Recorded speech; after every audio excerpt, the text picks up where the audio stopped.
అందరికీ హాయ్ నమస్తే, నేను మీ Vijaya. Welcome back to Vijay vlogs. ఈ రోజు వీడియోలో కూరలకి మంచి టేస్ట్ని ఇచ్చే నువ్వుల కారం పొడిని ఎలా తయారు చేసుకోవచ్చో చూపిస్తున్నాను. వర్షాకాలం కానీ చలికాలం కానీ మనం నువ్వుల్ని ఎక్కువగా కన్జ్యూమ్ చేస్తూ ఉండాలి. అది మన హెల్త్ కి చాలా మంచిది. వర్కింగ్ ఉమెన్ కి ఈ పొడి చాలా బాగా హెల్ప్ అవుతుంది. మసాలాలు వేసుకోకుండా మనం రోజు చేసుకునే కూరల్లోకి ఈ నువ్వుల పొడి చాలా బాగుంటుందండి. కాస్త నెయ్యి వేసుకొని వేడివేడి అన్నంలోకి కూడా సర్వ్ చేసుకోవచ్చు. ఈ నువ్వుల పొడితో పులుసు గానీ ఫ్రై గానీ ఎలాంటి కూరగాయ రెసిపీ చేసినా కూడా కాంబినేషన్ చాలా బాగుంటుంది.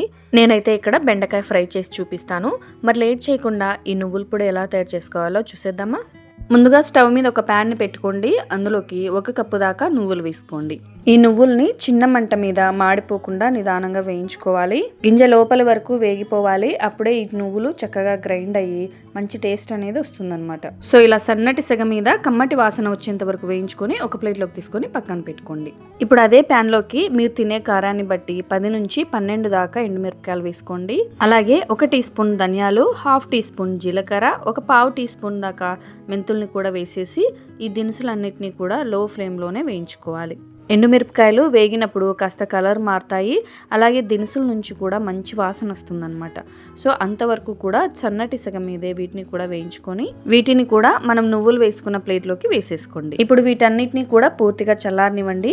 పూర్తిగా చల్లారిన తర్వాత మాత్రమే మిక్సీలోకి వేసుకొని గ్రైండ్ చేసుకోవాలి. ఇవి గ్రైండ్ చేసేటప్పుడు మొత్తం నువ్వుల్ని వేసేయకుండా కాస్త నువ్వుల్ని పక్కన పెట్టేసేయండి. వీటన్నిటిని మెత్తగా కాకుండా కాస్త బరకదనం ఉండేలాగా రఫ్ గా గ్రైండ్ చేసుకోవాలి. పల్స్ మోడ్ లో గ్రైండ్ చేసుకోండి. మీరు హై స్పీడ్ లో పెట్టి గ్రైండ్ చేస్తే నువ్వుల్లో చెమ్మ ఉంటుంది కాబట్టి బాగా తడితడిగా అయిపోయి ముద్దగా అయిపోయే ఛాన్స్ ఉంటుందన్నమాట.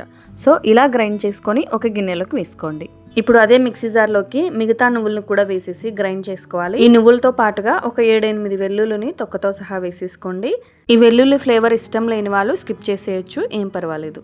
అలాగే రుచికి సరిపడా సాల్ట్ కూడా వేసేసి మెత్తగా గ్రైండ్ చేసుకోండి. ఈ పొడిని కూడా ముందుగా గ్రైండ్ చేసుకున్న పౌడర్లోకి వేసేసి బాగా కలిపేసుకోవాలి. అలాగే టేస్ట్ చూసుకొని సాల్ట్ కూడా అడ్జస్ట్ చేసుకోండి.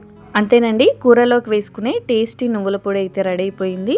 ఇది మీరు స్టోర్ చేసుకోవచ్చు. ఒక్కసారి తయారు చేసుకొని డబ్బాలు పెట్టుకుంటే బయట పెట్టుకున్నా కూడా 3 మంత్స్ పాటు ఫ్రెష్గా ఉంటుందండి. అదే ఫ్రిడ్జ్లో పెట్టుకుంటే 6 మంత్స్ పాటు స్టోర్ ఉంటుందన్నమాట. సో పొడి తయారు చేసుకున్నాం కదా, ఈ పొడిని యూజ్ చేస్తూ నేను బెండకాయ ఫ్రైని చేసి చూపిస్తానండి. స్టవ్ మీద ఒక కడాయిని పెట్టుకుని అందులోకి 2 నుంచి 3 టేబుల్ స్పూన్స్ దాకా ఆయిల్ వేసుకోండి. ఫ్రైకి కాబట్టి కాస్త ఆయిల్ ఎక్కువే పడుతుందండి. ఆయిల్ లైట్గా హీట్ అయిన తర్వాత గింజలు వేసుకోండి. మినపప్పు, ఆవాలు, జీలకర్ర ఇవన్నీ కాస్త వేగిన తర్వాత ఇప్పుడు ఇందులోకి ఒక చిన్న ఉల్లిపాయని ఇలా సన్నగా కట్ చేసుకొని వేసుకోండి. అలాగే ఒక రెమ్మ కరివేపాకును కూడా వేసేసి ఉల్లిపాయని కాస్త రంగు మారేంత వరకు వేయించండి. ఉల్లిపాయలు ఇలా వేగిపోయిన తర్వాత ఇందులోకి చిన్నగా కట్ చేసుకున్న బెండకాయలు వేసేసుకోండి. బెండకాయలతో పాటు ఒక 1/4 టీ స్పూన్ దాకా పసుపును కూడా వేసేసి మీడియం ఫ్లేమ్లో పెట్టుకొని బెండకాయల్ని ఫ్రై చేసుకోండి. బెండకాయలు వేగకుండా ఇందులోకి ఉప్పు కారం వేసుకోకూడదు. సో ఇలా బాగా వేగిన తర్వాత ఇప్పుడు ఇందులోకి రుచికి సరిపడా కారాన్ని ఉప్పుని వేసుకొని ఫ్రై చేసుకోండి. దించే ముందుగా మనం తయారు చేసుకున్న నువ్వుల పొడిని వేసేసి ఒకసారి బాగా కలిపేసేయండి.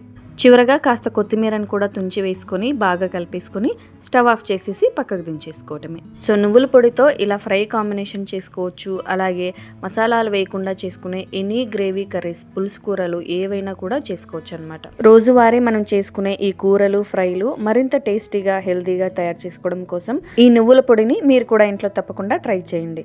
ట్రై చేసి టేస్ట్ చేశాక మీ ఫీడ్బ్యాక్ని నాతో షేర్ చేసుకోవడం మర్చిపోవద్దు. వీడియో నచ్చితే లైక్ చేయండి, మీ ఫ్రెండ్స్కి రిలేటివ్స్కి షేర్ చేయండి. ఇలాంటి మరిన్ని super tasty simple quick recipes కోసం విజయ్ వ్లాగ్స్ ఛానల్ని సబ్స్క్రైబ్ చేయండి.